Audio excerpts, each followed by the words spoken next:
بسم اللہ الرحمن الرحیم۔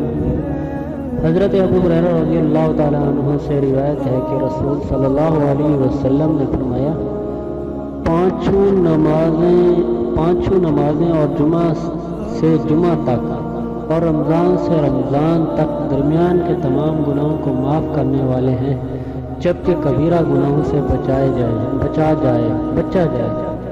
تو دوسری حدیث یہ کہ حضرت ابو ہریرہ رضی اللہ تعالیٰ عنہ سے ہی مروی ہے کہ حضرت صلی اللہ علیہ وسلم نے ارشاد فرمایا کہ تم کو ایسے اعمال نہ بتلاؤں، کیا میں تم کو ایسے اعمال نہ بتلاؤں جن سے اللہ تعالیٰ گناہ مٹاتے اور درجات کو بلند کرتے ہیں؟ تو صحابہ کرام رضوان اللہ علیہم نے عرض کیا، کیوں نہیں یا رسول اللہ صلی اللہ علیہ وسلم؟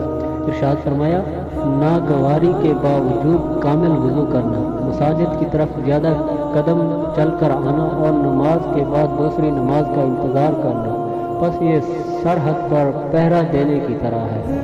تو پلیز اگر ہماری ویڈیو اچھی لگے تو ہماری یوٹیوب چینل کو سبسکرائب اور لائک شیئر ضرور کریں، اور 5 وقت نماز پڑھنے کی توفیق عطا فرمائے اللہ تعالیٰ ہم سب کو اور آپ کو بھی۔ شکریہ۔